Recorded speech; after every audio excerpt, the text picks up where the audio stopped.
Então, só falando de novo, eu botei lá, postei uma aula lá de arritmia elétrica, tá?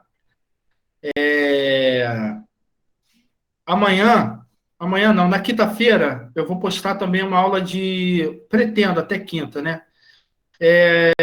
De eletro, tá? Antes da gente chegar na prática. Vou só postar. O professor Daniel, na quinta-feira, ele vai dar sistema endócrino e sistema neurológico, tá? Ele vai dar os dois juntos. Quando vai ser a aula presencial? Deixa eu ver aqui, acho que é dia 9, né, gente?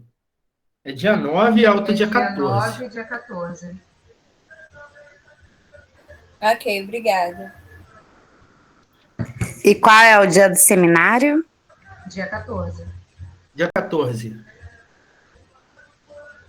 A prova, eu marquei quando a prova com vocês? Falou que vai disponibilizar no dia 12 e entrega até dia 14. Sistema. Ok. Então, vamos lá, vou postar a aula de hoje. Quando eu crescer, eu vou ser igual a Gabriela. Com certeza.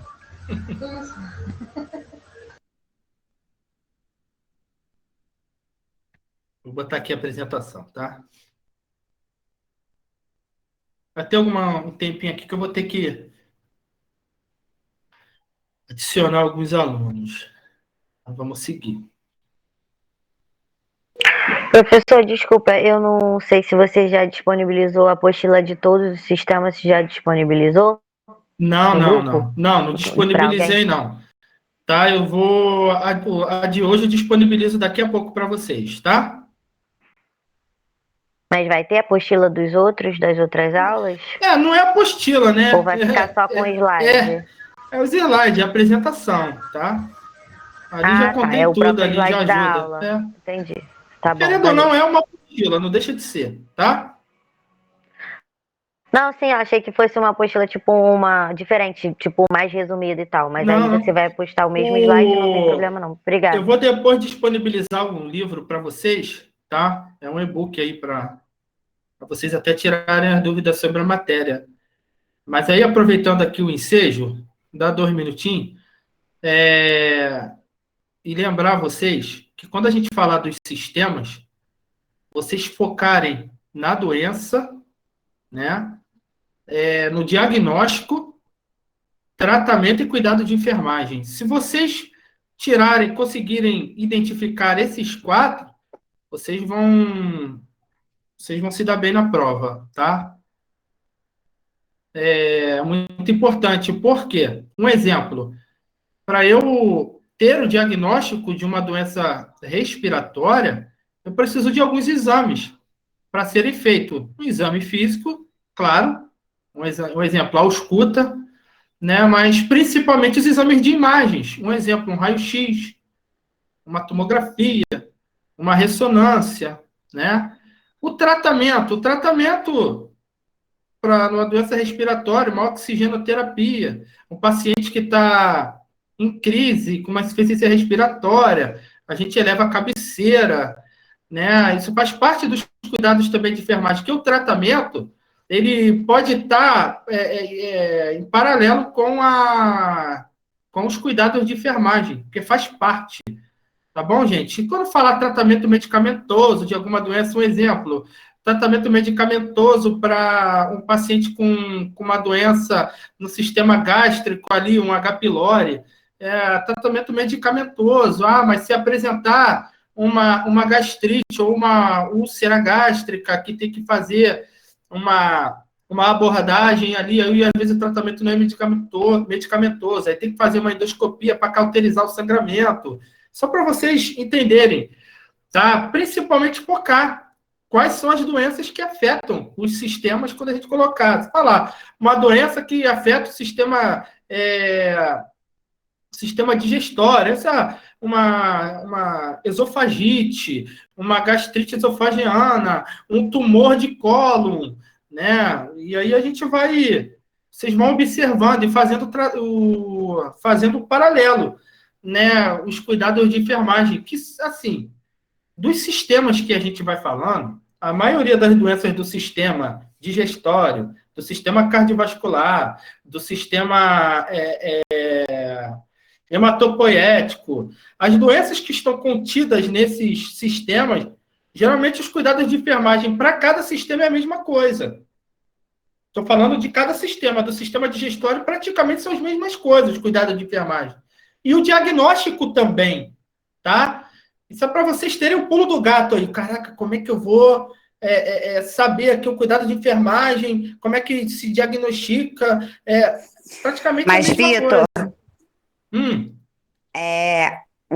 O cuidado de enfermagem também é administração de medicamentos, né? Em todos eles. Isso. Mas sempre lembrar que a administração de medicamento ela precisa de uma prescrição médica, tá bom? Então, Sim, nunca seguindo. nunca coloque um exemplo numa prova, no concurso que você for fazer, no processo admissional, que você vai administrar o medicamento. Calma, vou administrar o medicamento prescrito. Prescrito, Entendeu? sim, correto. Essa é a palavra-chave. Tá Entendeu? bom, então. Mas vamos lá, vamos seguir então? Começar a gravar aqui.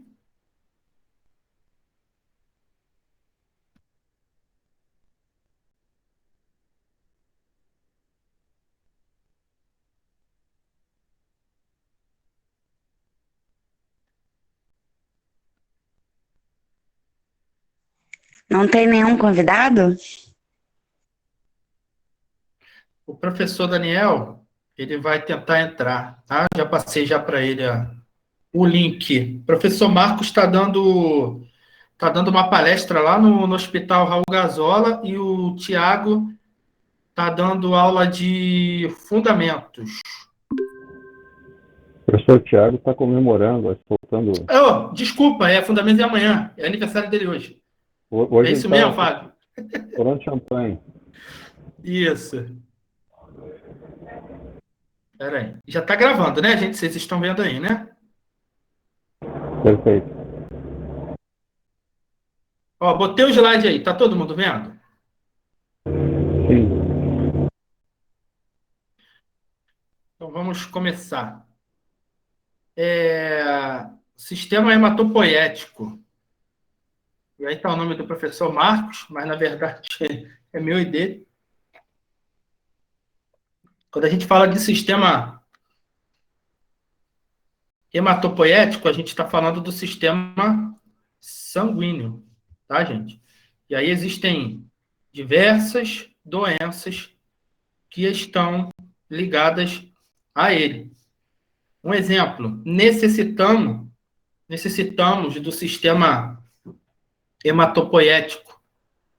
Na verdade, necessitamos que o sangue ele circule. Porque se ele não circular, a probabilidade de termos problemas graves é muito alta. Então, o sangue no seu corpo, o sangue no corpo do paciente, ele precisa circular.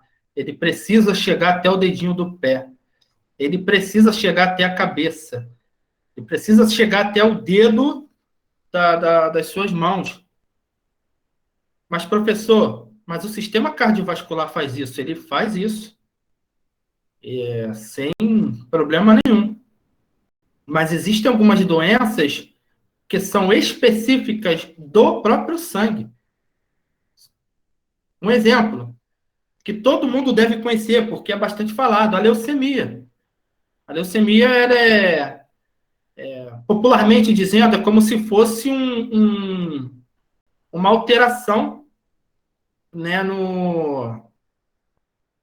na forma, né, dos conteúdos que estão presentes desse sangue. Um exemplo, ser bem popular, como se fosse um câncer no sistema sanguíneo. Então, não tem problema no coração, não tem problema no pulmão, mas nas estruturas que compõem o sangue, ali tem um problema, e um problema bem complicado.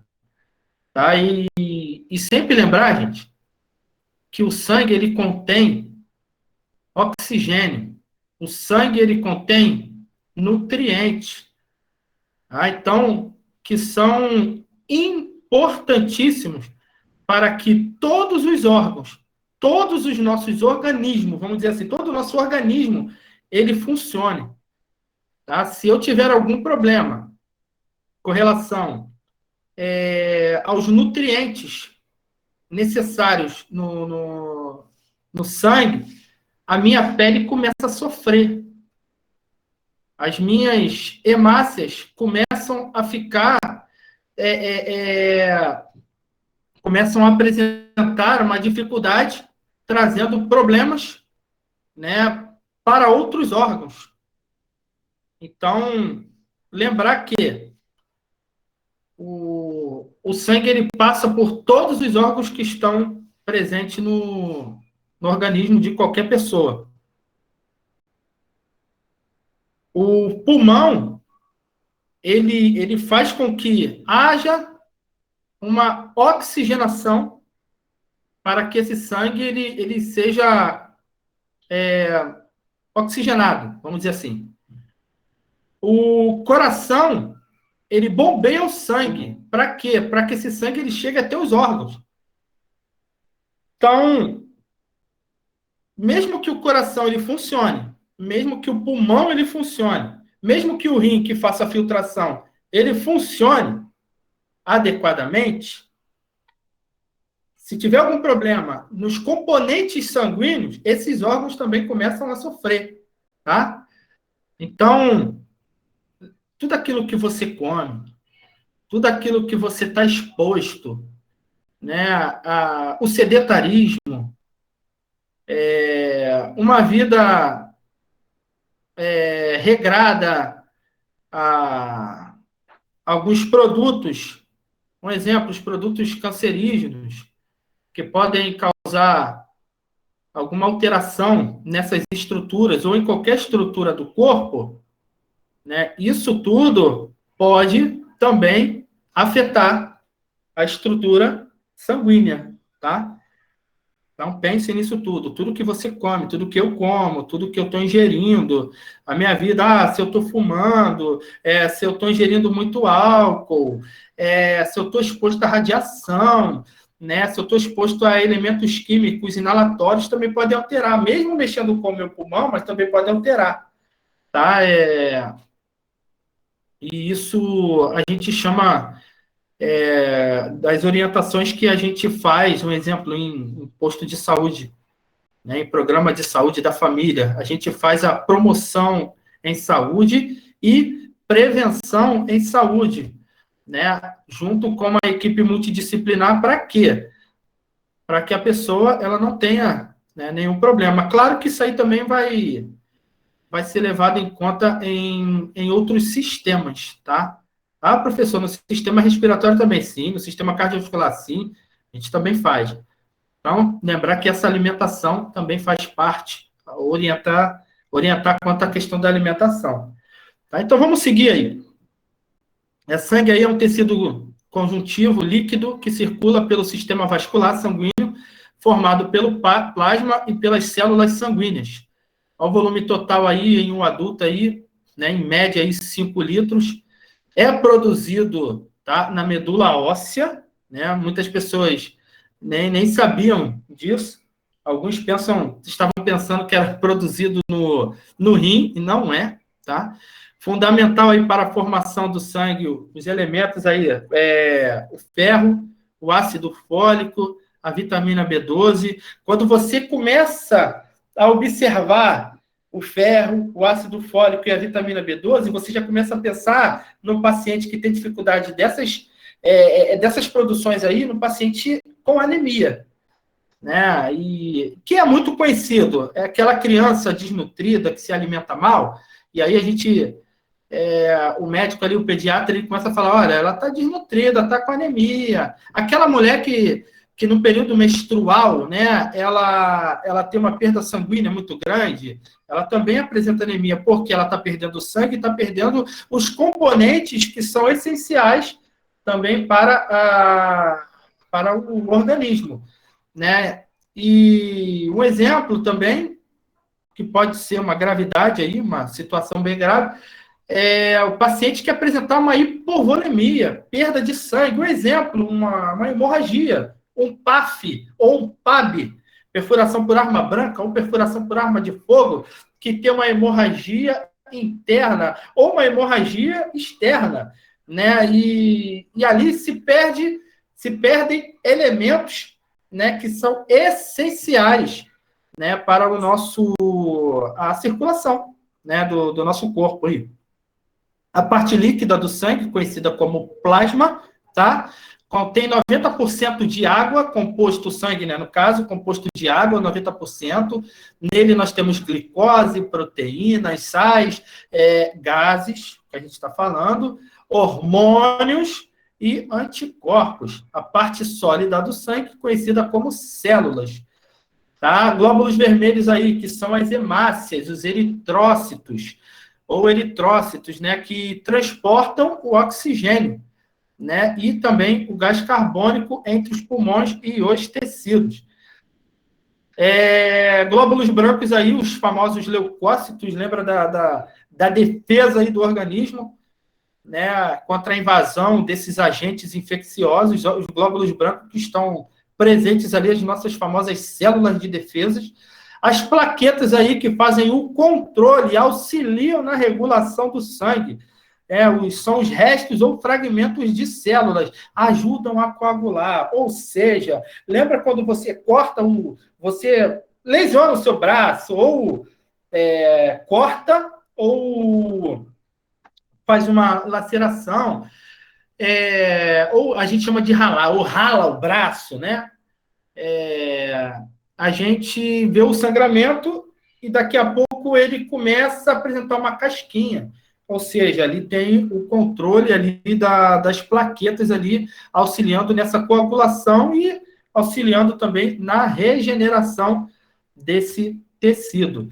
Principais funções do sangue, como eu já venho falar, né, na nutrição, manutenção da vida do organismo por meio do transporte de nutrientes até o tecido, na respiração, como a gente já tem falado aí também, sistema de transporte de oxigênio até as células e de CO2 até os pulmões, tá? Para haver a hematose, tirar o gás carbônico, entrar o oxigênio. Na excreção aí, lembrar do sistema renal, né? Levam escórias resultantes do metabolismo das células até os órgãos excretores, como pulmão, como pele, como fígado e como rim, para serem eliminados. Né? Proteção, levam anticorpos e células de defesa para todo o corpo. Né? É bom a gente falar dos leucócitos, dessa célula de defesa, que quando você tem um processo inflamatório, né, naquele local, quer dizer que o sangue está agora desviando, como se fosse desviando, né, células de defesa para combater naquele local ali a infecção. Tá? Então, aí são formados ali, através dessa batalha que acontece, são formados os famosos pus, né, em algumas situações de infecção, né, que são processos, né, por conta dessa batalha ali dos leucócitos e vão formando essa situação aí de infecção, que na verdade isso é a batalha ocorrendo ali naquele local. Tá? Então, e aí voltando na questão da regulação, distribuição dos hormônios e substâncias que produzem o equilíbrio hídrico e eletrolítico também ao organismo. Lembrar do potássio, né? Lembrar da presença de algumas substâncias que são essenciais para as outras estruturas também, como cálcio, tá bom? Componentes celulares e fisiologia do sistema hematológico aí, só para vou dar uma passada, né? Células vermelhas igual glóbulos vermelhos, igual hemácias, que é igual eritrócitos, tá? Tem aqui uma estrutura, né? Vamos dizer, anatômica dele, né? No formato de um disco, quando você só consegue observar através de um microscópio, e aí você vê que a função dele vai ser transportar esse oxigênio, né? Existem mais ou menos 5 milhões de eritrócitos para 1 milímetro cúbico aí de sangue. Tá? Período de vida útil aí entre 115 a 130 dias dessa célula, desse glóbulo vermelho. Células brancas aí, os famosos glóbulos brancos, as células de defesa, né, os leucócitos, possuem núcleos e são capazes também de exercer uma movimentação ativa de sangue, a função de defesa do organismo. Existem entre 4 milhões a 10 milhões de células em cada, né, aí, 1 milímetro cúbico aí de sangue. Período de vida varia de 13 a 20 dias, tá? Vamos falar aqui das células de defesa, então, que são os leucócitos presentes aí no sangue. A gente vai ter os leucócitos que são divididos em granulócitos, linfócitos e monócitos. E os granulócitos, eles vão estar subdivididos em neutrófilos, basófilos e eosinófilos. Quando vocês escolhem sangue, pedem um hemograma completo, vocês vão ver todas essas estruturas aí do sistema de defesa presente no sangue, né, com os seus scores, né, para os níveis de alterações ou de normalidade. Está presente lá. Não vou entrar aqui para a gente não precisar muito falar sobre isso. Quem tiver algum exame em casa, vocês têm lá os resultados e os parâmetros, né, para saber se está apresentando alguma disfunção, tá bom? A função das células que compõem os leucócitos aí, no caso, os granulócitos, né, a partir dos neutrófilos aí, eliminam a função eliminar as bactérias e células neoplásicas, né? Os basófilos e eosinófilos, a função combatem distúrbios alérgicos, infecções parasitárias, as caridias e esquistossomose. Quando vocês pegarem lá o exame e ver alguma alteração no neutrófilo, vai lá estar o score para você ter um parâmetro que você vai saber, olha, caramba, o neutrófilo está alterado, o basófilo está alterado. Geralmente, quem tem muita alergia é o basófilo, o eosinófilo, o basófilo ali, ele começa a apresentar alguma alteração, tá? Então, para vocês tirarem a dúvida, pegam um exame lá, dá uma olhada, tá? E aí nós temos falamos dos granulócitos, os agranulócitos, como os linfócito B, linfócito T, e linfócitos NK, produzem a imunidade, matam os micro-organismos invasores. Os monócitos aí, presente no sangue, os macrófagos presentes nos tecidos. A função é eliminar qualquer agressão ao organismo. Fazem a limpeza de infecção e necrose nos tecidos, que é a famosa fagocitose. Vamos falar das plaquetas, igual trombócitos. São fragmentos celulares minúsculos, né? Quando fala minúsculo, através de microscópio, a gente está observando, que circulam entre as células sanguíneas. Anatomia, né, a forma anatômica deles, em forma de um eclipse, como se fosse aquele eclipse lunar, que possui vários ângulos internos. Seu ciclo vital aí é de 10 dias. São encontrados em cada gota de sangue de 150 mil a 400 mil plaquetas, uma gota de sangue. A função é proteger o organismo contra a perda excessiva de sangue, ou seja, fazer ali o controle, né, de perda sanguínea. Juntam-se e fixam nas áreas de vasos lesados, formando uma espécie de tampão que impede a saída de sangue. Lembra, vocês vão ver muito quando vocês começarem a trabalhar, que quando você pega um acesso venoso e vamos dizer, poxa, extravasei aqui, transfixei o vaso. Aí começa a sangrar. Quando você faz a pressão naquele local, mais ou menos aí uns 20 a 30 segundos, aí você tira um pouquinho o dedo assim, você vai ver que já coagula, já não sangra mais. Isso num paciente normal, tá? O paciente hemofílico é outra coisa. Tá? Então, ele sempre vai ter. Um paciente normal, sem distúrbio, né, de alteração das plaquetas, né, até 30 segundos aí, pressionando bem, né, você consegue estancar o sangramento. Eu estou falando de veia, tá bom, gente?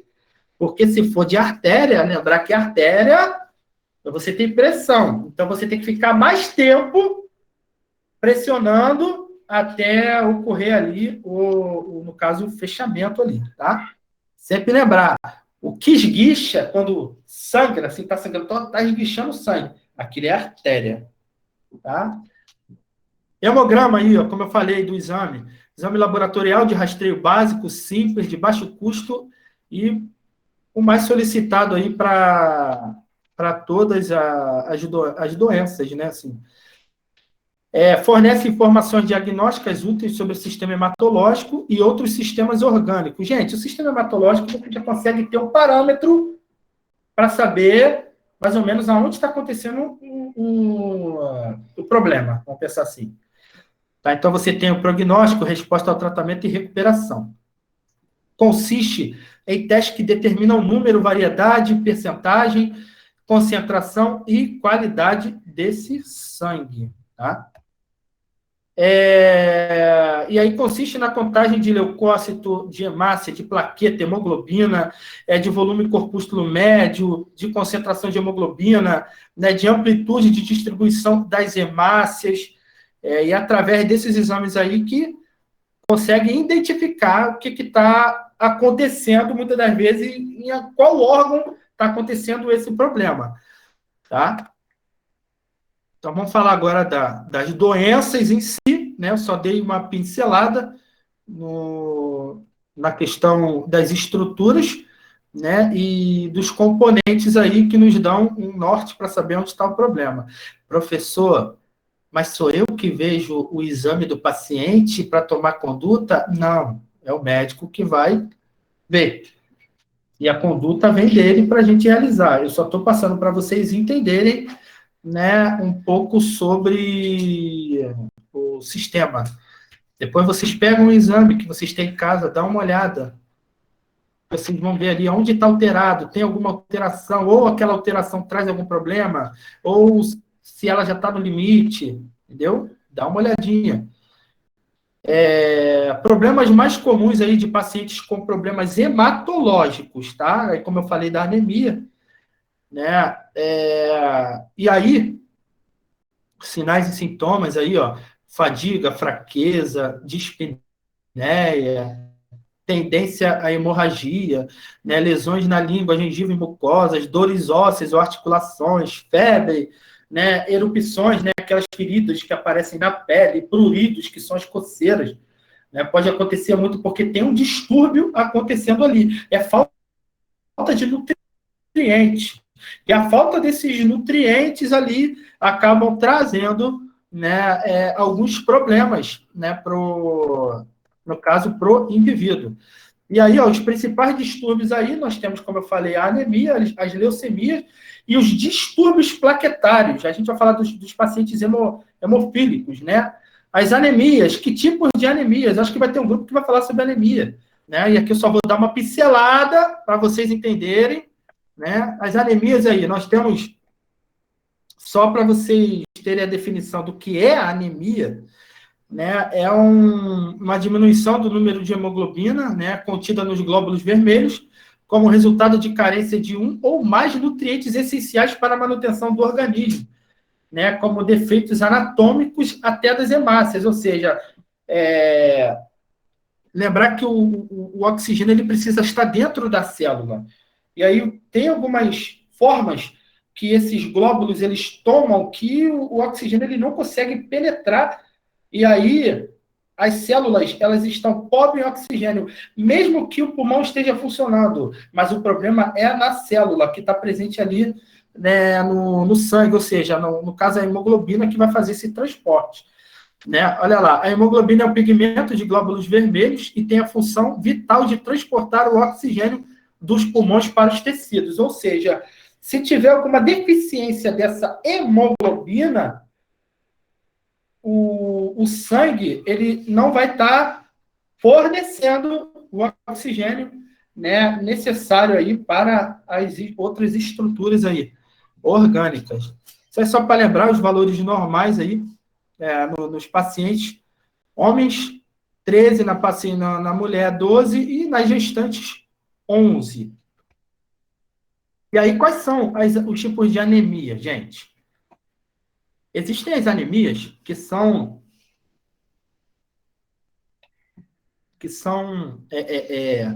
corrigidas.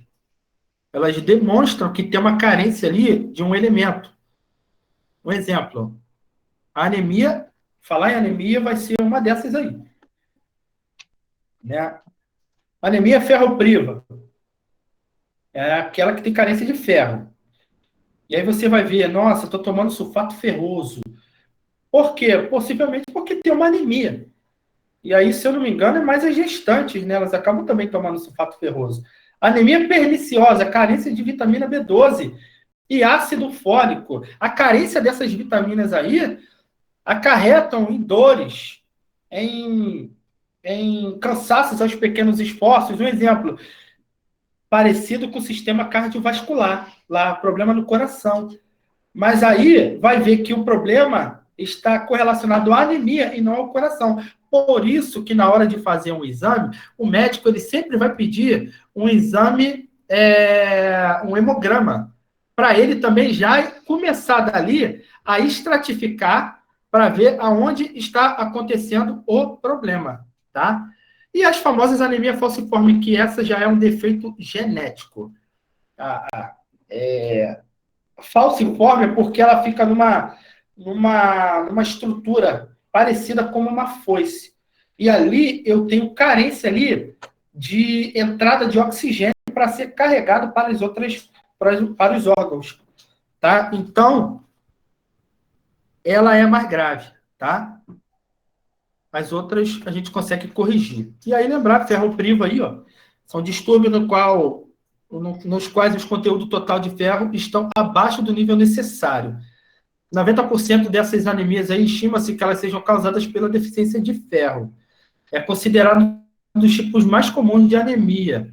Vou ser sincero para vocês, é uma má alimentação, tá bom? Isso é uma má alimentação. E corrigido aí, muitas das vezes, na alimentação. Tá? Então, o ferro aí é um nutriente essencial para a vida e atua na síntese, né, das células vermelhas, né, do sangue e no transporte de oxigênio de todas as células para o corpo. Normalmente, um adulto deve ingerir de 10 a 15 miligramas de ferro por dia nos alimentos. Um exemplo, onde a gente encontra mais o ferro, né, na carne vermelha, no fígado, beterraba, né? Um exemplo, criança não come. Tem criança que não gosta de fígado. Tem criança que não gosta de beterraba. Tem criança que não gosta de vegetais. Muitas das vezes também não gosta de fruta, e essas frutas secas, né? Só sobra carne. A carne hoje está cara. Olha só, gente. Aí você acha que as nossas crianças hoje, elas não vão ter um problema? Acho que alguém está com som aí, ué. Não, tem alguém com som aberto aí. E aí essa criança ela tem que fazer uma correção. E aí a gente consegue observar muito que é uma dificuldade, né, na alimentação. E lembrar, né, gente? Ser sincero para vocês, a carne hoje está cara pra caramba, né? E tem criança que não gosta de comer. Os outros, tirando a carne aqui, os outros não conseguem comer ou comem com muita dificuldade, tá? Causas aí, ó. Perda crônica de sangue pelo trato gastrointestinal, né? Sangramento menstrual frequente nas mulheres, perda de sangue, isso aí são as causas, o que está causando essa anemia, né? E também, no caso, como eu estou falando, a questão da alimentação, uso de alguns medicamentos, o câncer no intestino, ingestão ingestão insuficiente, como eu falei, de alimentos insuficientes de alimentos com ferro, né? Gravidez e crescimento da criança também, distúrbio com síndrome de má absorção, como verminose, miomas, hemorragias, que ocasiona aí uma perda, né, bem acentuada aí de ferro. Então, são as causas que levam a pessoa a ter uma anemia. E, como eu falei, uma das principais dela é a alimentação. Aí, ó, importantíssimo aí, ó, manifestação clínica, hipotensão arterial devido à diminuição do volume de sangue, possivelmente por causa da hemorragia, né? Taquicardia e palpitação podem ocorrer, fadiga, dispneia, porque tá fraca, sudorese, cefaleia, como eu falei, os pequenos esforços aí, anorexia, se ela tem uma dificuldade de se alimentar, ela vai ter esse problema. Gente, falta de apetite. A gente lembrar aí, ó, da terminologia, inapetência, tá bom? Vertigens, né? Uma das manifestações que pode ocorrer porque ela está fraca, né? Desmaios frequentes, diminuição da função mental, ou seja, rebaixamento de nível de consciência também pode acontecer. Gente, os olhos, né? Você vai ver que eles ficam bem esbranquiçados aqui nas mucosas, a gente consegue observar, está bem branca, está pálida, tá? Glossite, inflamação da língua, tá? Como é que se diagnostica? Através do exame de sangue, né? Pela diminuição das taxas de hemoglobina, hemograma já consegue ver. Inflamação na língua. A língua seria estomatite? Poderia ser, mas é demasiado. Ela fica demasiada, ela não fica com lesão. Estomatite gera lesão, tá? O áudio cortou aí. Como é que é essa... Estomatite gera lesão. Sim, como é que é essa inflamação na língua? A língua fica demasiada mesmo, tá? Fica um pouquinho demasiada. Mas muda a coloração? Como é que fica? Você pode explicar melhor? Não muda a coloração, não. Ela fica só demasiada. Tá bom? Se mudar a coloração,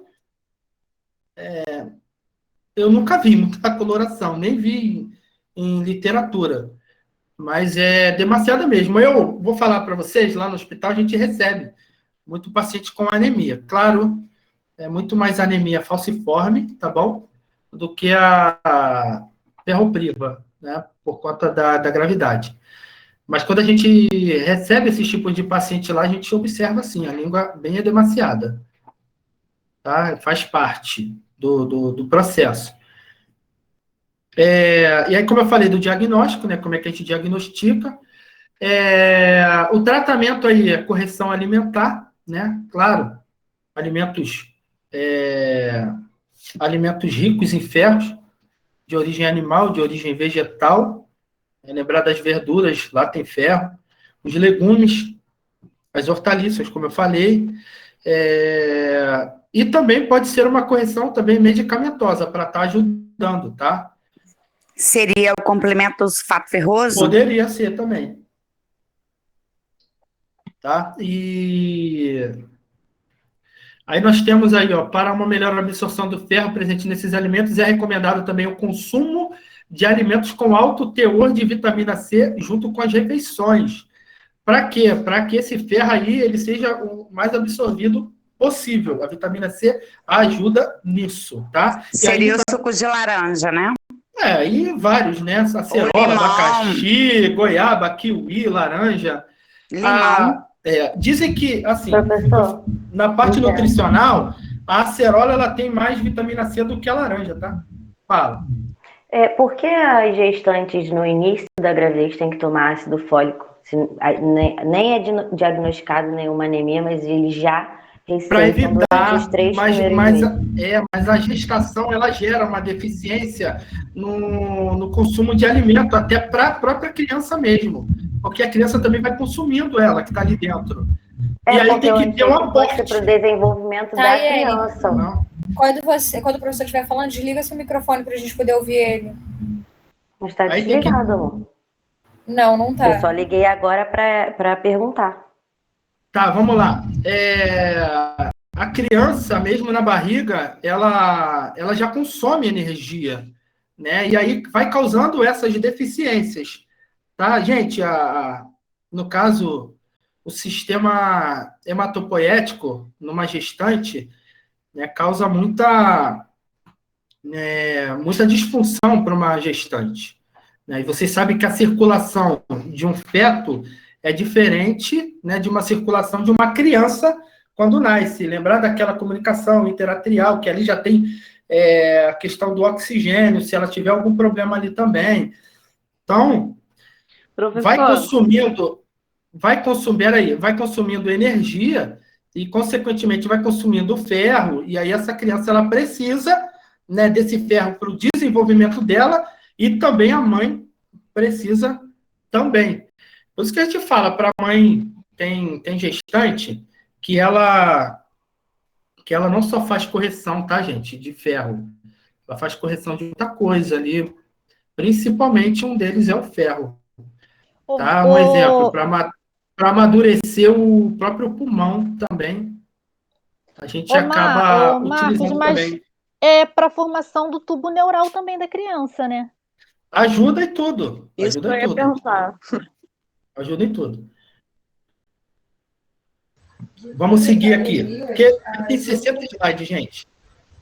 Tratamento farmacológico, né? Ou seja, o medicamentoso aí, como eu falei, o sulfato ferroso. Gente, e em algumas situações, transfusão sanguínea, tá? O concentrado de hemácia e de plaqueta, tá? Mas isso aí numa situação bem complicada, vamos dizer uma hemorragia. O paciente perdeu muito sangue, precisa fazer uma reposição aí de hemácia e de plaqueta. Aí sim ele acaba utilizando. Tá? Mas lembrar, gente, na boa, a questão do tratamento alimentar, ele já ajuda muito, tá? A gente só fica com medo da gestante, né, por conta do desenvolvimento mesmo da criança, e porque consome também a própria gestante.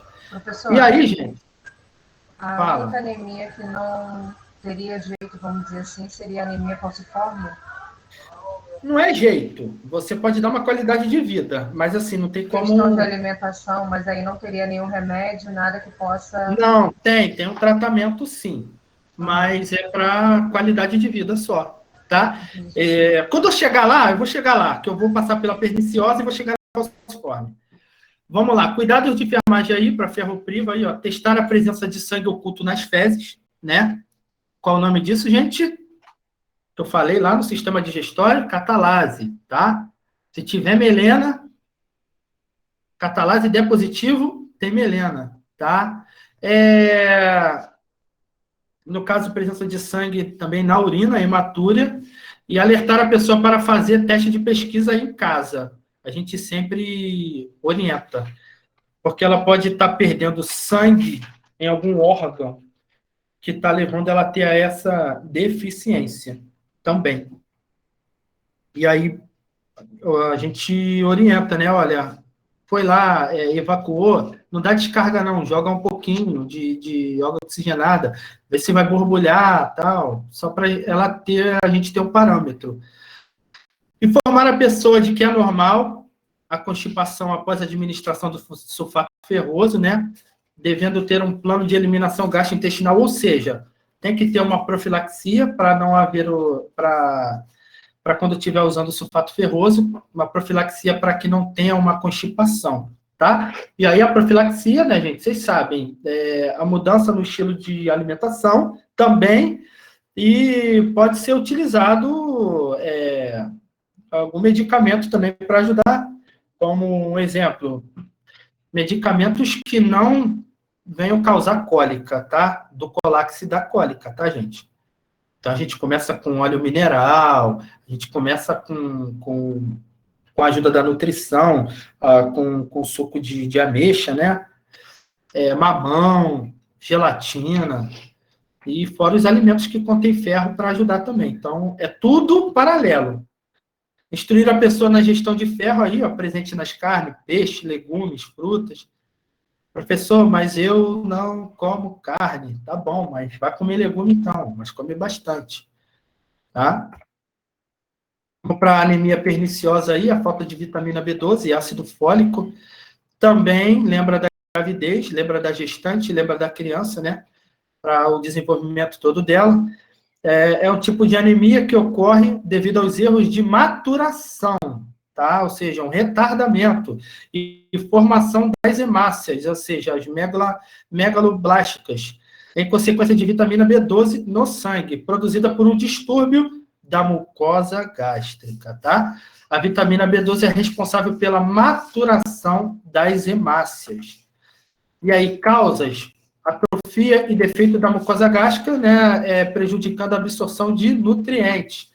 Nós temos doença celíaca, tratamento da tuberculose, má nutrição na infância, deficiência da dieta materna durante a gestação, pode causar anemia perniciosa em bebê com menos de 4 meses de idade.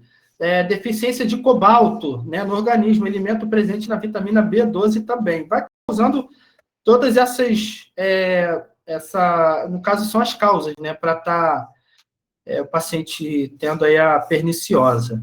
As manifestações clínicas aí, ó, parecida com a ferropriva também. Fraqueza, fadiga, palidez, dispneia.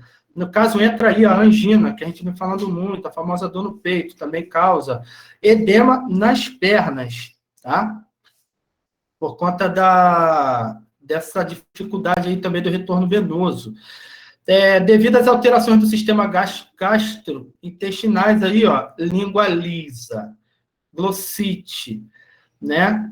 Conhecida como glossite, né? Aí a língua fica meio avermelhada e ardente, tá bom? Diarreia, adormecimento e formigamento dos pés e das mãos, parestesia, perda de apetite, desconforto gástrico, perda de peso, icterícia. Tem um médico lá no hospital que ele é novo. Ele tem anemia perniciosa. Então, ele faz um tratamento, né, toda semana. Aí, quem faz a administração nele sou eu, de vitamina B12.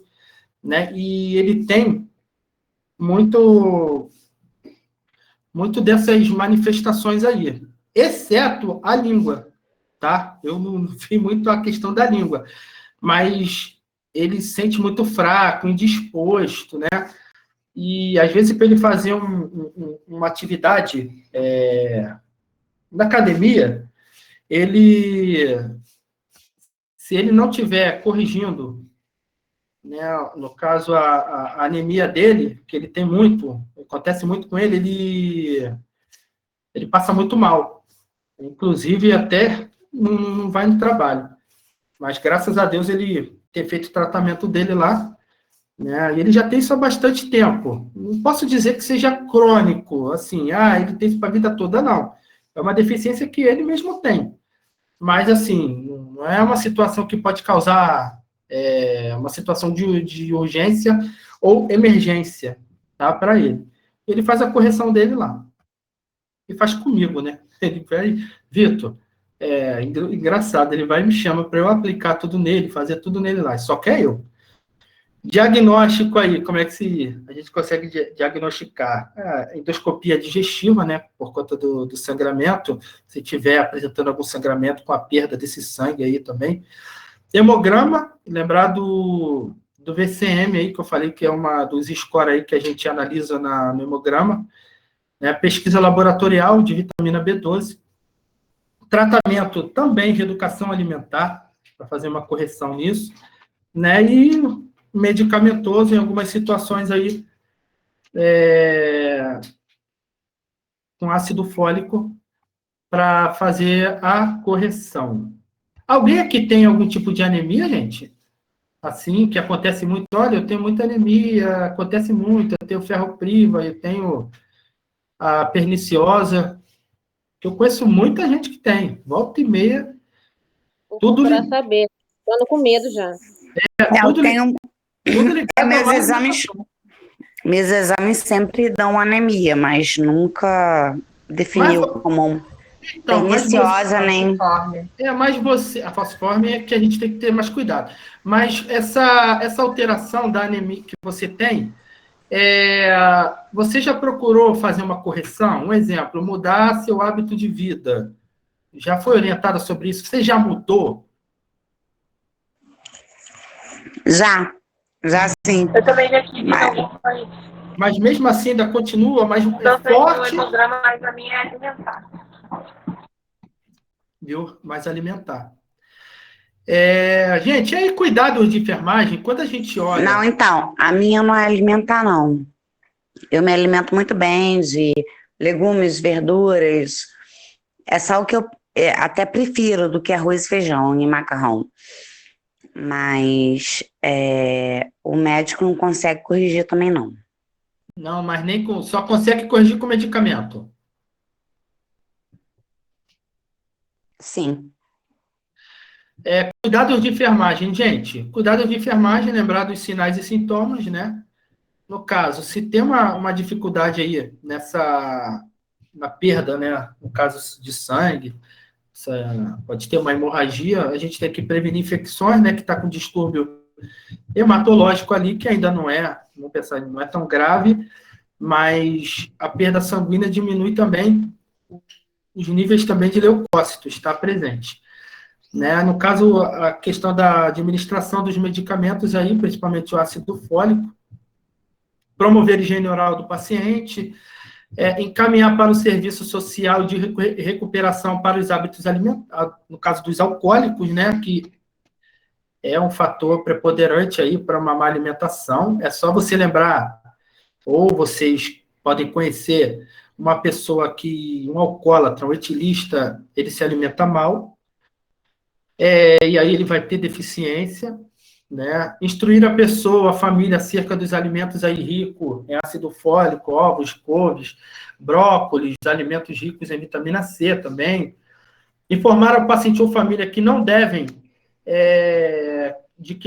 cozer demasiados alimentos, porque quando você cozinha muito, né, você torna aquele alimento ali com perda de alguns nutrientes também. E aí a gente chega na anemia falciforme, aquela que a gente tem que ter um olhar um pouco mais apurado, né? É uma falha genética aí, hereditária. Eu, há pouco tempo agora, tem um ano mais ou menos, eu perdi um primo com anemia falciforme. Inclusive, era enfermeiro, trabalhava lá. Ele morreu trabalhando lá no fundão. Foi doloroso. Gente boníssima. Né? E causa... essas questões hereditárias aí causam a má formação das hemácias, né, dessas células, né, responsáveis pela retirada de oxigênio dos pulmões, ou seja, uma dificuldade de retirar esse oxigênio por conta dessa estrutura, né, que em forma de discorde aí, elas enrijecem e deformam-se, assumam forma semelhante de foice, né, de onde vem o nome da doença, com maior ou menor severidade de acordo com o caso. Causam deficiência no transporte de oxigênio, que é essencial. A expectativa de vida de um portador de anemia falciforme é, em média, de 42 a 48 anos. Tá? Causas aí hereditárias, né? Transmite de pai para filho. Manifestações clínicas, crise de dor nos ossos, nas articulações, né, por conta aí das obstruções de pequenos vasos de glóbulos vermelhos em forma de foice, né, como falei, icterícia, né, lembrar daquela cor amarelada das mucosas da pele, né, o sinal mais frequente da doença, por conta que o glóbulo vermelho ele se rompe e aparece um pigmento amarelo no sangue, que se chama bilirrubina, tá? Fazendo com que o branco dos olhos e a pele fiquem amarelos. Então, não só pensar na questão hepática, tá ictérico, tem que ver o que está acontecendo. Dores e edema nas mãos e pés, infecções bacterianas frequentes, né, principalmente sepsis, as inflamações, as infecções, a osteomielite, meningite, febre é muito comum. As lesões que aparecem nas peles, a gente chama de úlceras, mas que não estão ligadas a lesões por conta de pressão. Lesões e obstruções de pequenos vasos faz com que os rins percam sua capacidade de concentrar urina, né, causando micção frequente e ele acaba urinando, né, na cama, e também a desidratação. Ele não consegue ter, às vezes, o controle. Aumento do baço aí, né, esplenomegalia, morte por falta de oxigênio, né, para outros órgãos, principalmente cérebro e coração, que no caso foi a situação que levou o meu primo a ter o óbito. Diagnóstico aí, ó, exame de sangue, né, eletroforese aí de hemoglobina, teste do pezinho já consegue ali já ter uma resposta aí sobre essa doença, e o tratamento, acompanhar aí por toda a vida, com especialistas, né, principalmente, não só orientar o paciente, mas quanto toda a família, com relação à doença. A gente consegue ter uma qualidade de vida quando a gente faz um acompanhamento, tá? E alguns pacientes, quando tem alguma algum sintoma mais grave, ele mesmo já pode ser conhecido no local que ele for ser atendido, ou ele mesmo informar, ou a família informar, para que a gente faça o tratamento dele mais adequado. Um exemplo, se ele tem uma falta de ar, né, uma dispneia, aí eu falo para você, o problema está no sangue dele. Vai ajudar se eu aumentar o nível de oxigênio para ele? Não vai ajudar. Né? Mas eu posso botar um aportezinho ali para, pelo menos, o que tem de célula ali presente, se algumas células conseguem ainda pegar, vai pegar só um pouquinho. Então não adianta jogar muito oxigênio para dentro do paciente, que não vai adiantar de nada. E aí lembrar, ó, um dos cuidados aí, os cuidados, né, que eu selecionei, os sinais e sintomas e manifestações clínicas de uma crise falciforme, como a desidratação, dor, o estresse do paciente. Gente, promover um ambiente calmo para ele. Isso aí a enfermagem tem que fazer. Livrá-lo de estresse, porque é uma doença que assim, traz muito desconforto para o paciente, não só além da dor, como a falta de ar, né? E aí, eu promover esse ambiente o mais adequado possível para ele, né? Porque os sintomas, né, eles acabam trazendo muito... Quando eu falo dor, não é só a dor no corpo, né? Mas trazendo esse desconforto mesmo para ele quando ele está chegando ali para a gente, porque lembrar que o paciente com falta de ar, ele nunca vai estar tranquilo, tá? Ele sempre vai pegar um braço de alguém, porque ele está querendo respirar. A importância de um hábito alimentar e saudável, né? Rico em frutas, legumes e verduras, como também a necessidade do consumo de doces e proteínas, por conta da glicose. Evitar mudanças bruscas de temperatura, né? Ambiente muito frio ou muito quente, para que a gente não tenha nenhum problema com relação a infecções até também respiratórias ou alterações do sistema cardiovascular. A importância da participação dos pais, no caso da criança, no cuidado e apoio durante a internação. Tá?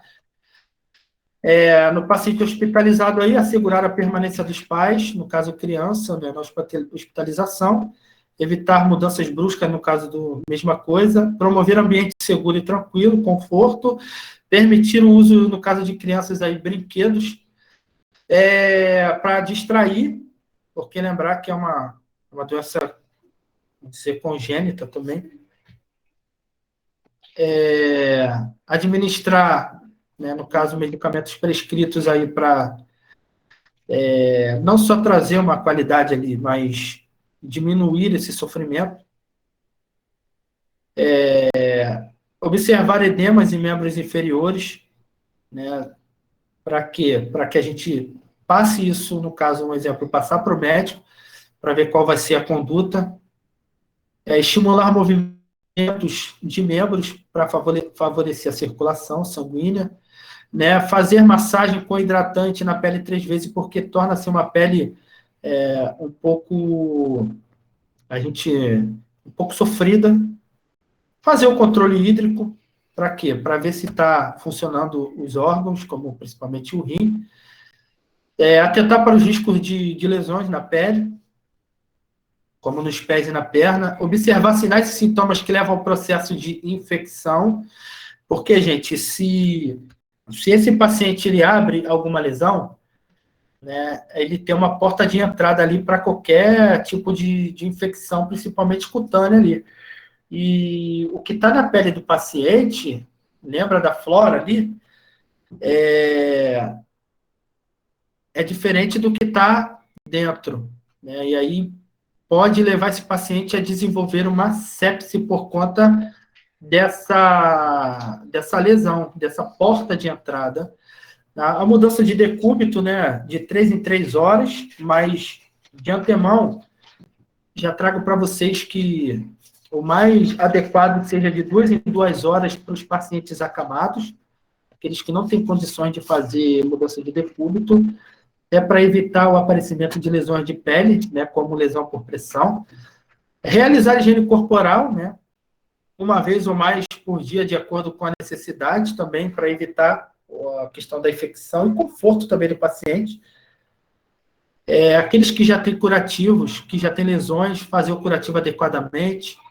Avaliar sinais de desidratação, avaliar sinais de choque, né? Não é o choque elétrico, é aquele paciente que está chocando com uma hipotensão, né? com uma taquicardia, com uma hipertensão. A gente tem que avaliar isso tudo, né? E comunicar, e sempre, né, tá sabendo o que pode acontecer, né? No caso aí que eu estou falando, controle dos sinais vitais, estimular a aceitação de dieta, né?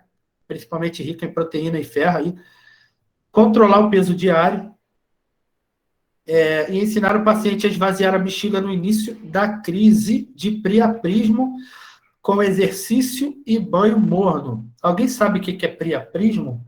O priaprismo é quando o paciente, principalmente o homem, ele apresenta uma ereção do pênis, tá? Que pode acontecer também. Então, uma das características dessa doença também pode acontecer isso, porque quando ele fica, o priaprismo, ele vem acontecer, a gente pede para ele esvaziar logo a bexiga, porque ele não vai conseguir urinar. E aí, se ele não consegue urinar, a bexiga vai enchendo, o que pode acontecer? Causar nele bexigoma, mais desconforto, ele vai sentir dor. Tá? Então, aí vindo, no caso, a questão do priaprismo, que é uma dor que eles sentem quando acontece, e a gente estimula, né, ali o banho morno, né, para quê? Para dilatar esse vaso e ele tentar relaxar, para que ele consiga urinar também. Vitor, e na mulher, como é que a gente faz? Então, na mulher, ela não vai ter o priaprismo, né? Mas numa crise aí, né, se acontecer do 20º para cima, é a mesma coisa. Para baixo aí, geralmente é mais em homem. Mas se acontecer de ter aí uma retenção urinária, se não conseguir relaxar, que no caso o banho morno é para isso, né? A gente tem que passar uma sonda para esvaziar essa bexiga. Mas geralmente relaxa. Tem alguns médicos que eles fazem, para esse tipo de paciente, até para medida de conforto, como eu estou falando com vocês, eles passam e eles fazem ansiolítico quando eles internam, tá? E quando também eles vão para casa para fazer tratamento conservador, eles também têm um ansiolítico associado, até para a pessoa relaxar também, tá? Mas nesse caso seria uma sonda de alívio, né? Porque a minha filha, sim, quando a minha filha era muito pequena, devia ter 2 anos, sei lá, ela passou um dia inteiro sem urinar. E aí eu levei para o médico e eles passaram uma sonda de alívio, porque ela já estava um dia inteiro sem urinar. Porque é muito risco, né? Muito risco. Lembrar que o teu paciente, um exemplo, estou falando do paciente, né? Porque nós somos profissionais hoje. O nosso paciente, ele é muito arriscado quando no período de 6 horas ele não urina. Aí tem algum problema ali, não é normal. Principalmente paciente que está com sonda. E a sonda, quando ela é de demora, ela está alocada lá na bexiga. Então, o que está chegando tem que sair logo, a não ser que tenha uma obstrução ali. Mas, quando você também, no período de 6 horas, né, não urina, você já começa a ficar preocupado. Mas, se você, no período de 6 horas, for no banheiro lá normalmente, vai conseguir urinar. Então, o teu paciente, quando ele não urina, a bexiga enche, ele não urina assim, ele não vai ao banheiro, né, ele não tem essa força, essa função, né, naquele momento ali funcionando, ele começa a apresentar o bexigoma. Né, e aí esse bexigoma, e aí a gente passa a sonda, né, para eliminar. Eu já tirei em torno de 1 litro a 2 litros do paciente. Então, no caso da minha filha, ela não estava com bexigoma e nem nada disso. Foi só um dia E eu me assustei, né? Eu levei pro médico, elas passaram a sonda livre, eu tirava Foi bastante foram urina. quantas horas? Um dia inteiro. Um dia inteiro. É? Sim, mas ela devia ter 2 anos. Ela tem algum comprometimento renal?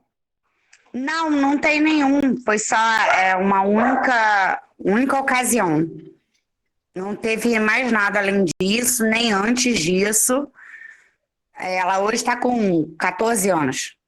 Não teve nada além disso. Foi só essa ocasião mesmo. E ela faz acompanhamento regular, né? Regularmente, né?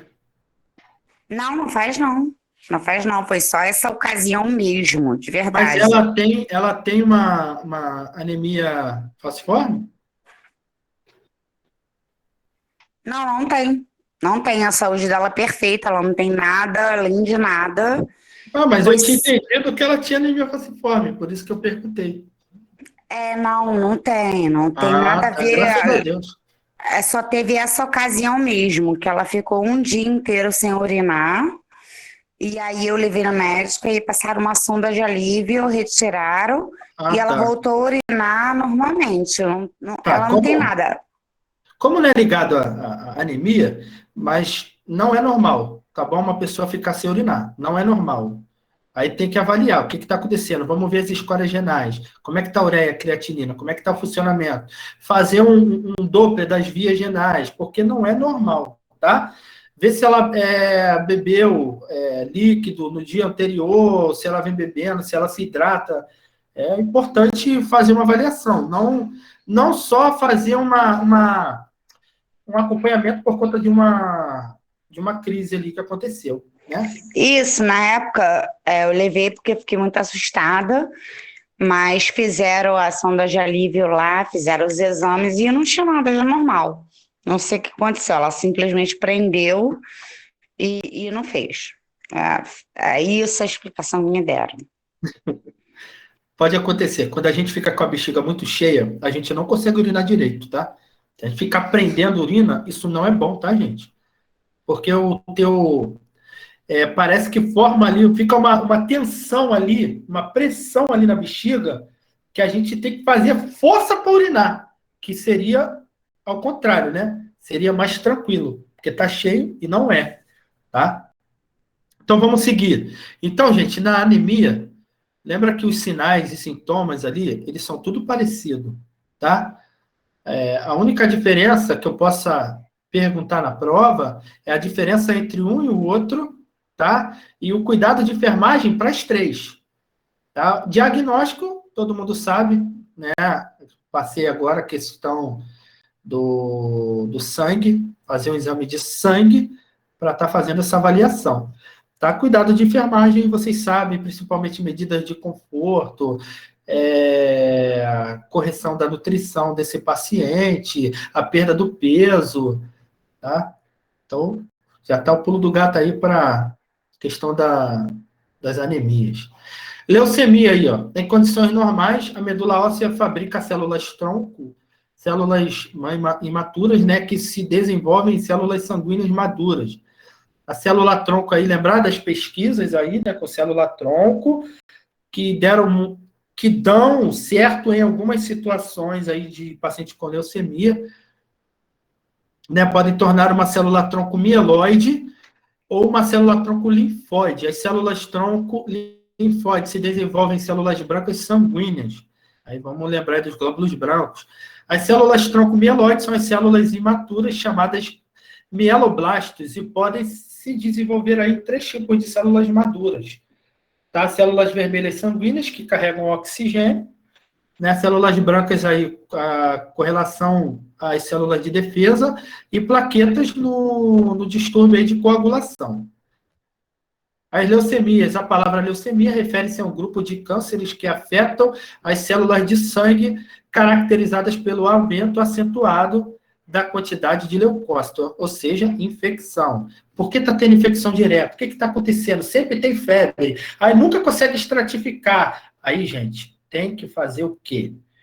Tem que fazer uma pesquisa, né? Como se fosse o exame laboratorial, né?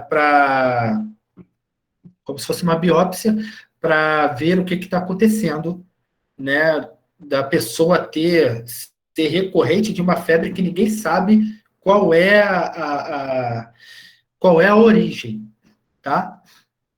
Aí, ó, a leucemia se desenvolve na medula óssea. Inicialmente, a leucemia afeta a medula óssea, depois se espalha para os nódulos linfáticos, né? Ou seja, os órgãos linfáticos, né? E o sistema nervoso central.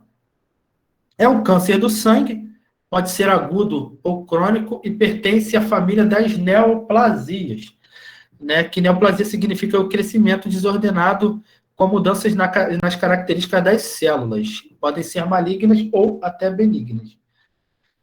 Tipos de leucemia aí, linfóide e mieloide, não vou me ater nelas, tá? Eu só quero que vocês saibam que elas são alterações dessas estruturas presentes no sangue, principalmente causando aí uma disfunção e alteração das estruturas celulares. As causas aí, ó, fatores hereditários, um histórico de família com câncer, diversos produtos alimentícios não industrializados, industrializados são capazes aí de promover alterações dessas células sanguíneas, né? Lembra do açúcar refinado, né? Lembra dos aditivos sintéticos, como aqueles corantes amarelos, né? A famosa sacarina, presentes aí em todos os produtos diet, que aí a gente vai falar, nossa, professor, aquele adoçante, ele contém célula cancerígena, tá, gente? Ainda não foi proibido aqui. Se eu não me engano, tem um país que é proibido. Então, eles têm usado muito agora o adoçante. Porque eu não uso, tá? Os colegas lá acabam usando, os médicos até, uma vez estava tendo uma palestra lá no escritório, eles falaram sobre isso. Gente, fala aí um adoçante aí. Estévia. Estévia, estão usando muito estévia, porque não contém ali uma estrutura, né, cancerígena. Xilitol também, né? Professor, posso fazer uma pergunta? Oi, gostaria de fazer uma pergunta. Fala. No caso seguinte, eu uso exatamente 10 gotas de zero cal por dia.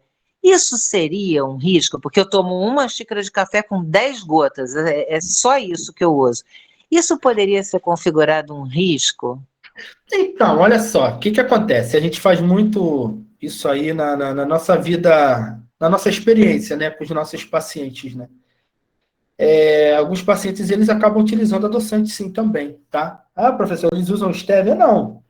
Acabam utilizando doses pequenas, 10 gotas, dependendo da quantidade que você está ingerindo ali do líquido ou da bebida, né? Não pode trazer, professor, algum problema?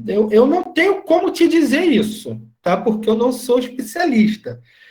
Mas eles já estão não recomendando a utilização desses adoçantes, tá? Como se fosse um exemplo, professor, a bebida alcoólica ela faz mal. Não, mas eu só bebo um copo. Naquele momento ali não faz mal, né? Mas se você bebe sempre um copo, 2 copos, só bebo no final de semana, tal, a gente sabe quais são os malefícios que o álcool ele causa na pessoa. Agora, se vai ter algum malefício ou não, a gente não tem como prever isso. Mas o cara que usa sempre, a gente sabe que o risco é maior, né? Um exemplo, a pessoa que bebe vinho antes de almoçar, porque sabe que ele tem uma função, né, para uma proteção vascular, né? da questão sanguínea, ele ajuda. É comprovado isso, professor? É comprovado. Um cálice de vinho antes da alimentação. Mas se você toma vinho toda hora, você é um alcoólatra, só toma vinho toda hora, vai trazer problema. Por quê? A quantidade de medicamento que você toma também tem as reações adversas que ele causa. Agora, você toma 10 gotas todo dia, ou 10 gotas, ou 40 gotas todos os dias. Né? Então, a gente tem que pesar. Será que isso vai fazer mal? Eu não sou tão especialista para falar sobre isso. Acho que um nutrólogo, um nutricionista, ele poderia muito bem, né, até falar. Mas eu fui nesse seminário, seminário de nutrição, e eles falaram muito, né, da utilização desses adoçantes aí, os famosos aspartame, né, se eu não me engano. Tá? É esse que você toma? É 0 cal. Agora eu sei exatamente qual é o. Eu não sei. Eu também não sei te informar. Se for o stevia, que eles falam muito hoje, não é o mais stevia. indicado. Mas tu já provou o stevia? Não, na verdade não, é porque é aquele negócio, de manhã eu tomo uma xícara de café, 10 gotas de adoçante. É aquele hábito que você já tem assim há anos, né? E no restante do dia eu não tomo mais café, logo, não tomo mais o adoçante. Mas é uma coisa que todos os dias eu faço há pelo menos uns 30 anos, eu acho. Aí você fica tenso, né? Você não teve nenhum problema agora, né? 30 anos. Mas eu acho que você não usa muito, né? Vamos dizer assim. Mas tem gente que usa muito adoçante. Era melhor usar o açúcar, então. Tem gente que usa muito. Eu vejo gente botando 40 gotas no suco. Eu vejo gente espremendo o tubinho de adoçante, jogando numa coisinha de café. Eu digo, meu pai do céu, isso deve estar horrível. É isso aí. Então, o meu não é aquela gotinha. Fala, Fábio. O aspartame parece que dá câncer com 132 anos de idade.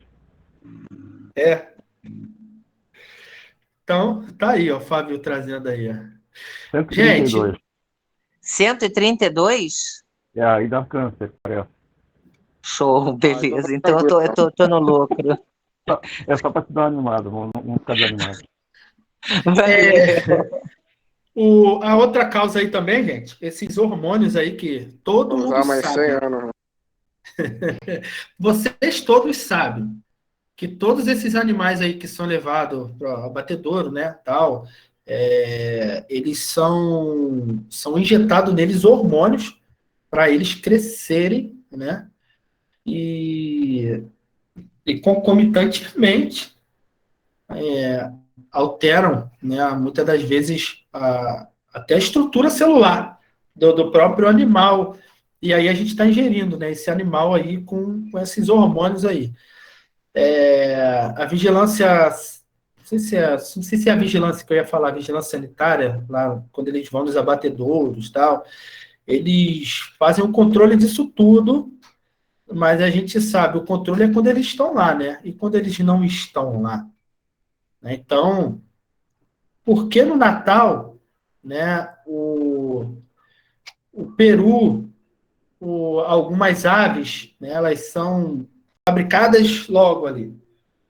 Só tem um animal que é fabricado ele é alimentado durante o ano todo, que eu acho que é o Chester, se eu não me engano, né? Que eles preparam o ano todo esse animal para realmente chegar lá no final do ano.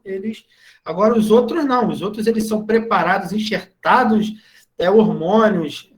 Assim, essas marcas famosas aí, né? Essas indústrias famosas de carne bovina aí, que o boi fica mais gordo, né, que o boi não pode se mexer, ele fica a vida toda parado e vai recebendo hormônio, vai sendo alimentado, né, também podem causar alterações por conta dos hormônios naquela pessoa que faz a utilização desses alimentos, tá?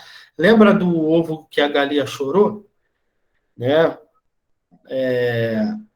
Podem também aí ter algumas alterações também, né? Vocês sabem que a galinha, o frango, né, ele está recebendo, mas ele também bota o ovo, né? Então, Mas aí, ó, sulfito de sódio usado para uma das causas aí, ó, para dar corante nas carnes, né, do açougue. Lembra que a carne fica mais vermelhinha ali? Né, eles botam também corante, tá? A carne já está vencida já tem uma semana, um mês. Mas dá para consumir, aí eles botam corante para ela ficar mais apresentada, né? Esses corantes aí apresentados nos enlatados aí, industrializados. O nitrato de prata também pode causar alteração, aplicado nas carnes e produtos perecíveis para ter maior conservação. Óleos industriais presentes nos salgadinhos, né, aqueles empacotados. Não vou falar nomes aqui porque está gravando, mas vocês sabem aí, né, que as crianças pedem muito. Ah, é uma fofura ele, né? É isso aí. Os benzopirenos, aí, ó, um dos maiores cancerígenos ambientais presentes nas gorduras escuras das frituras, na carne dos hambúrgueres industrializados. Né? Gente, quando eu fui nesse seminário, né, existe... O hambúrguer ele é saudável? Esses hambúrgueres industrializados, que vem naquela caixa, né? Todo mundo sabe aí que agora tá barato, né?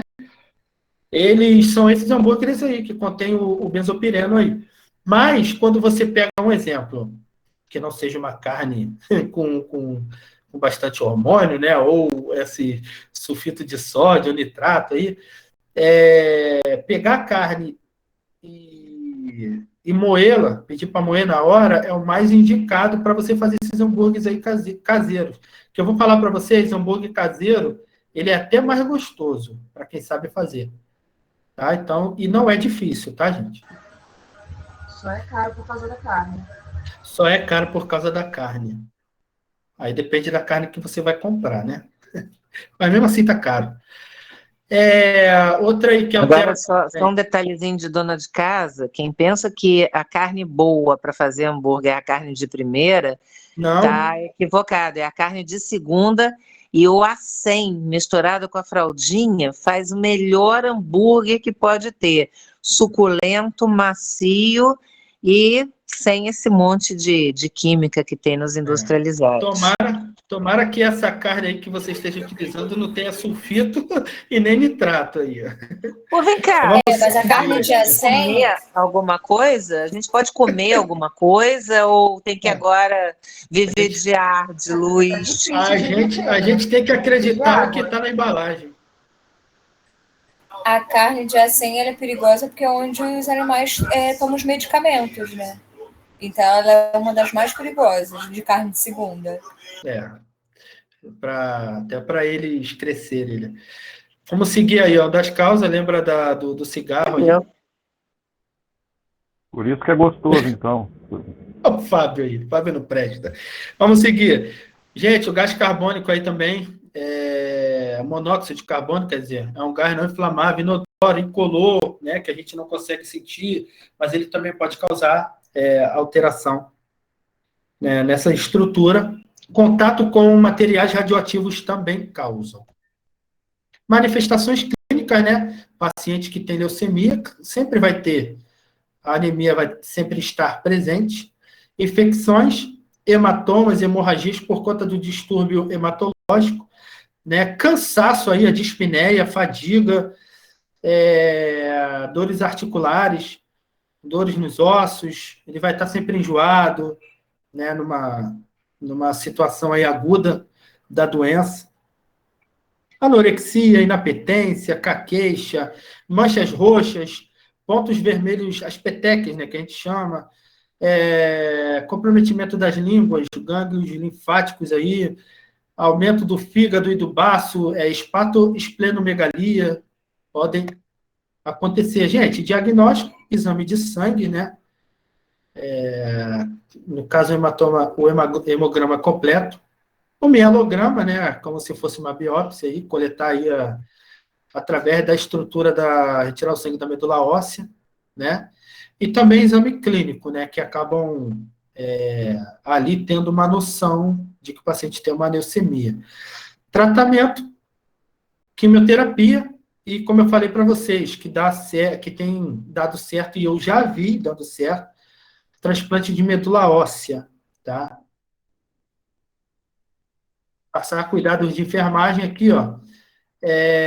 Conhecer os efeitos adversos, no caso, um paciente com leucemia, ele vai estar fazendo um tratamento, e aí é um tratamento com químio, né? Conhecer os efeitos adversos da químio, como a gente fala, por causa náusea, causa enjoo, o paciente ele está irritado, está fraco, aos pequenos esforços ele fica cansado, né? E a gente tem que ter um cuidado aí com esse paciente, até para não agudizar mais ainda a situação dele, né? Medidas de conforto, né? Gente, por favor, não vai botar na prova medidas de conforto, não, porque medidas de conforto é isso tudo que eu estou falando para vocês, tá? Observar a presença de hiperemia, edema, dor no sítio da punção, né, durante a administração da quimioterapia, né, que faz parte do tratamento, monitorar sinais de infecção, avaliar sinais vitais aí, iniciar curva térmica, avaliar sempre a temperatura desse paciente aí, pelo menos de 3 em 3 horas, de 2 em 2 horas, mas claro, quem vai prescrever isso é o enfermeiro para vocês, tá? Na presença de alterações indicativas de infecção, coletar amostra de sangue e de urina para a cultura, no caso, vai vir também uma prescrição para vocês. Auxiliar na transfusão de sangue, né, que o paciente sempre vai estar fazendo. Lembrar que ele tem o CA, né? Administrar alguns suplementos à base de ferro, quando prescritos, incentivar períodos mais prolongados e frequentes de sono e de repouso, porque esse paciente aí, entre aspas, é um paciente crônico, então dificilmente ele não está sentindo dor, dificilmente ele não vai estar confortável, vai sempre estar desconfortável, né? Melhorar a oxigenação dele, poder botar o catetezinho só para dar o suporte, promover um ambiente seguro, né, calmo, providenciar cobertores, no caso de uma hipotermia, e roupas adicionais. Lembrar, gente, que é sempre um paciente que o humor dele vai estar alterado, tá? E a gente tem que entender e reduzir o mínimo possível de estresse, né, no ambiente. Uma boa conversa ajuda muito também, tá? Mostrar segurança para esse paciente. E aí, gente, já caminhando para o final, os distúrbios plaquetários aí, que são outras doenças que acontecem através do exame de sangue que a gente consegue ver. Se tem distúrbio de plaqueta, tem distúrbio de coagulação, né? E aí, o fator, o sangue, ele começa a ter uma estrutura, entre aspas, mais... ser mais anticoagulada, vamos pensar assim, mas eu não quero dizer que seja bom, não. Ele tem um distúrbio ao qual o sangue dele está tão anticoagulado, está tão fino, né, que ele pode ter a presença de sangramento através dos esporos, tá? Aí é o processo de formação de um coágulo de fibrina para lavar o sangramento e ajudar para reparar o tecido danificado. A coagulação que eu estou falando, primeiro, para que serve, né? Desordem na coagulação pode levar a um aumento do risco de hemorragia, trombose e embolismo. Fator de coagulação é uma proteína necessária para o sangue coagular normalmente. O que é coagulação, gente? Coagulação é quando o sangue ele apresenta sua forma mais sólida quando tem a necessidade, ou seja, quando ele fica muito parado, ele também pode acontecer isso. Um exemplo, ele pode formar um coágulo quando ele fica muito tempo parado. Por isso que paciente, quando interna e já sabe que vai ficar muito tempo acamado, a gente faz uma profilaxia para que ele não tenha trombose. Por quê? Porque ele não está se movimentando. Tá? Isso fisiologicamente normal que eu estou falando. Tá? Então sempre lembra que uma vez já tive uma situação que o médico ele esqueceu de prescrever uma profilaxia, né, para um paciente acamado, né, que estava com... Não, na verdade, ele esqueceu, não. Ele escreveu uma profilaxia para o paciente não ter trombose. Mas era um paciente com AVE hemorrágico. Aí eu vou fazer profilaxia. Se ele já tem um AVE hemorrágico, eu vou piorar a situação dele, eu posso matar ele. Então, cuidado, né? Leiam bastante, saibam questão do diagnóstico do paciente. Porque, professor, mas o paciente vai ficar acamado e, assim, ele não consegue se movimentar. Tem que ter uma profilaxia para ele não ter uma trombose, que ele vai ficar imóvel. Tem profilaxia, que não é medicamentosa. A profilaxia, o exemplo, utilização de compressor de membros inferiores.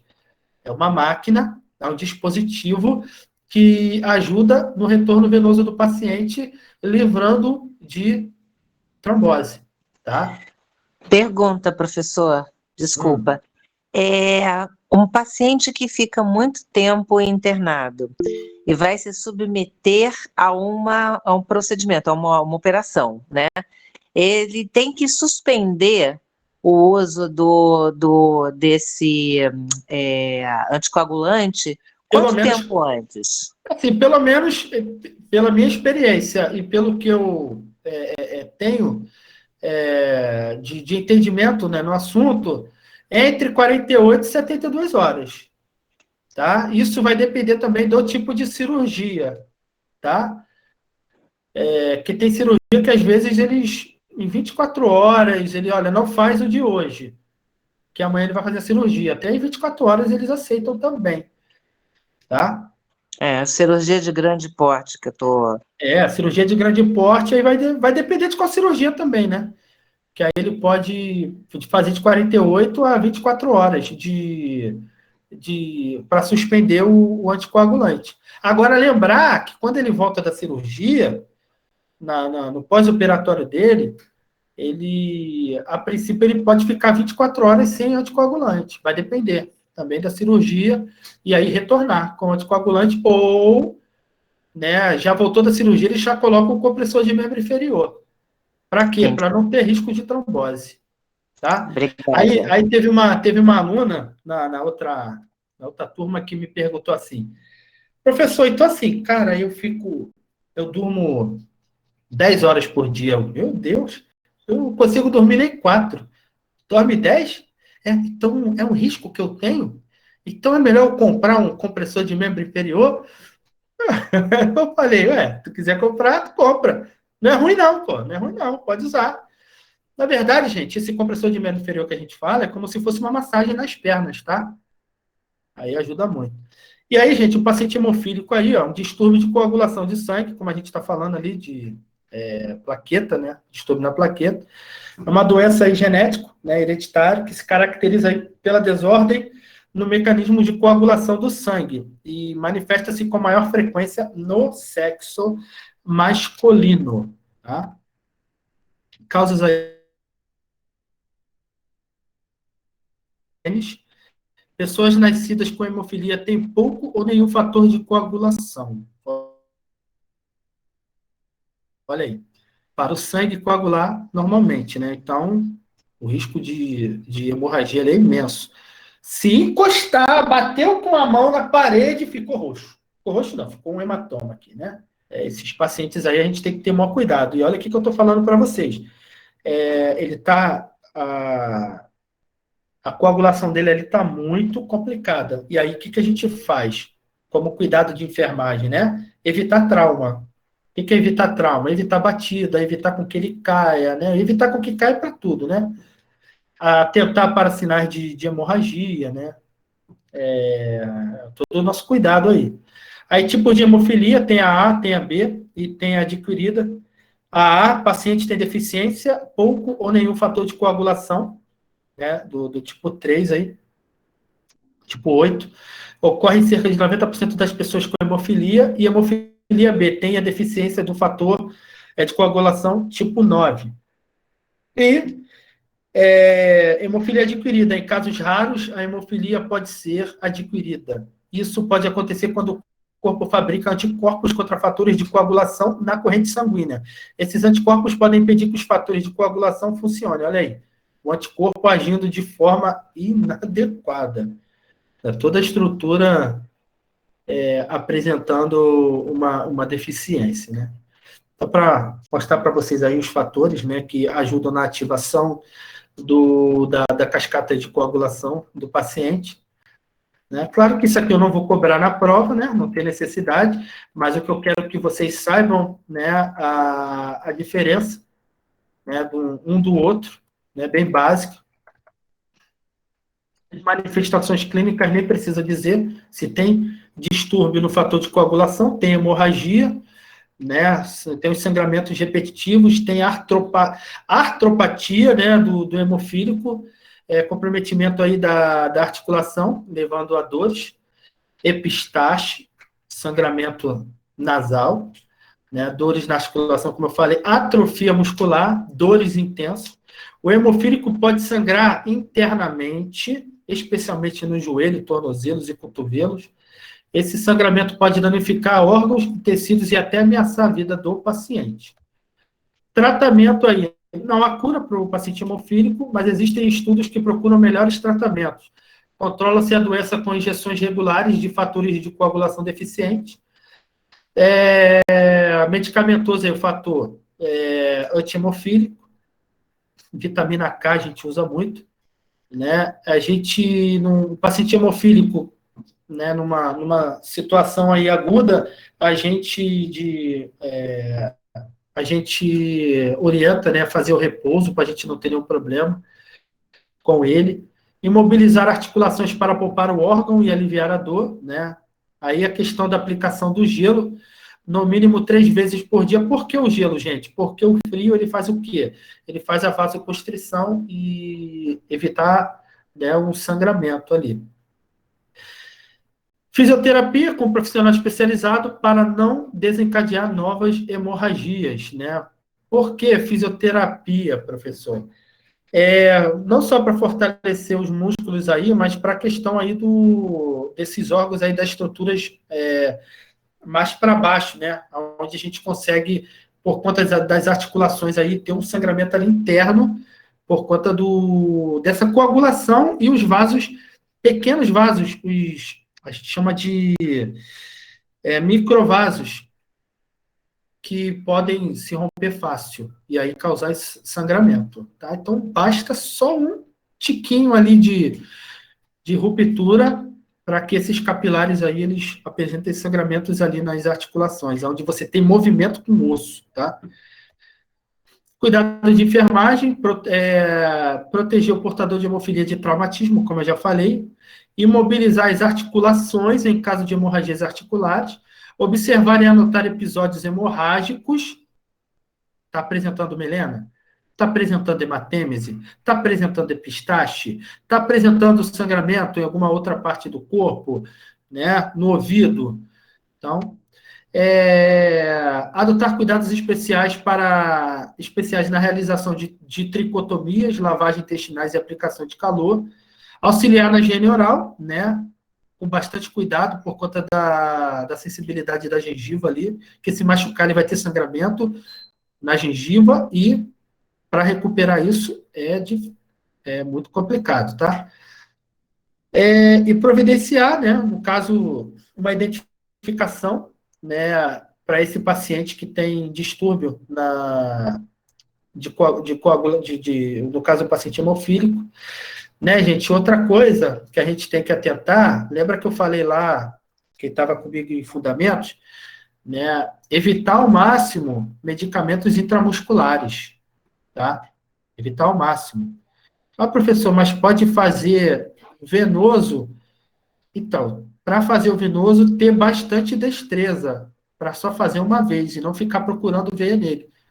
Lembrar que ele é hemofílico, vai sangrar, vai fazer hematoma ali, tá? E aí, professor, mas é vacina. Vacina é só intramuscular. Então, vai ser uma situação, né, que ele está com risco, mas é mais necessário ainda. Tá? Então, o medicamento pode ser oral, conversar com o médico, passar tudo para oral, pode ser oral, então faz oral. Tá? Então, gente, deixa eu encerrar aqui, que eu vou falar rápido com vocês. Espera aí, terminou.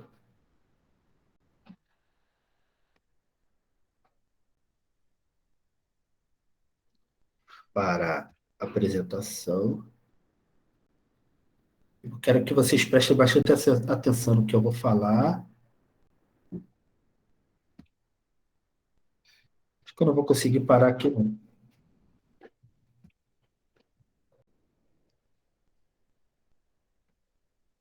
Gravação, interromper gravação.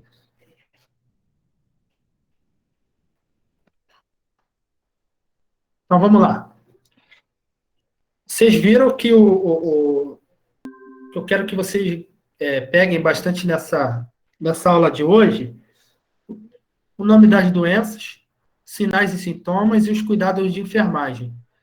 Porque se eu pedir na prova um exemplo, quais são os tipos de anemia, pelo menos essas 3 aí estão ótimas para a gente estar desenvolvendo aí um bom entendimento sobre, né, a doença em si. E aí você sabe o que leva a pessoa a ter uma anemia e como eu diagnostico, né, e quais são os cuidados de enfermagem. É o básico que eu cobro na prova. Outra coisa que eu cobro, gente, vocês estão vendo muito, terminologia. Estuda a terminologia, tá? Estou falando de epistaxe, eu estou falando de melena, estou falando de hematêmese, estou falando de hematúria, né? A gente está falando de disúria, de dispneia. Isso é importantíssimo em clínica médica, porque são linguagens técnicas que a gente acaba utilizando, né? Na última aula, o professor Daniel ele falou sobre o sistema renal. Quais são as terminologias que a gente tem para as alterações, né, para os sinais e sintomas do paciente renal? A gente tem a disúria, a gente tem a oligúria, a gente tem a hematúria, a gente tem a anúria. Isso aí vocês precisam saber as terminologias de acordo com também os sistemas. No sistema digestório, lembra que o sistema gastrointestinal, o sistema digestório, né? Você vai ter ali sangramento nasal, você vai ter epistaxe, você vai ter uma hematêmese, né? Você vai ter uma êmese, você vai ter uma melena. Essas terminologias são importantíssimas e eu cobro na prova. No sistema cardiovascular, nem precisa dizer. Eu posso cobrar. Vejam o vídeo que eu postei hoje, tá? Eu posso ter ali o paciente que está parado, o paciente que está apresentando uma assistolia, uma taquicardia, uma bradicardia, o paciente que está apresentando uma alteração do nível de consciência, que vocês vão ver em sistema neurológico, o que é um paciente desorientado, o que é um paciente obnubilado, o que é um paciente que está apresentando um paciente, um exemplo, um paciente anictérico, um paciente ictérico. Isso são terminologias que a gente usa. Então, se liguem nisso, que isso é cobrado. Então, isso é o pulo do gato que eu vou passando para vocês, tá? E outra coisa, diagnóstico eu também cobro. O que é diagnóstico? Diagnóstico para identificação da doença. Gente, é fácil, tá? Eu estou dando o pulo do gato aqui, já estou descrevendo para vocês o caminho. Tá? Na próxima aula, o professor Daniel vai entrar, vai dar sistema endócrino, sistema neurológico, a gente não vai se aprofundar, não tem necessidade, e ele vai fazer a correção também com vocês do balanço hídrico. Quem não fez, faça. Tá bom? Quem tiver dúvida na aula que eu postei hoje, tá? Durante a semana, quiser postar alguma coisa, falar com o representante que não entendeu, a gente está aí para isso. A aula que eu botei lá, que eu gravei hoje, ela vai ajudar muito vocês lá em terapia intensiva e emergência pré, para identificação do paciente com alterações cardiovasculares, principalmente nas arritmias cardíacas, tá? Vamos lá, vou tentar quinta-feira postar a aula de eletro, tá? Que aí vocês também já vão olhando e já vão se familiarizando aí para quando a gente tiver a aula, todo mundo já está craque aí, tá bom? Podemos encerrar então? Tudo bem? Então tá bom, gente. Estou encerrando a aula. Boa noite. Boa Até noite, quinta-feira. Até Tá bom, um quinta, abraço. professor. Boa noite. Tchau. Tchau. Tchau, professor. Boa noite. Obrigada. Tá, professor. Boa noite. Obrigada.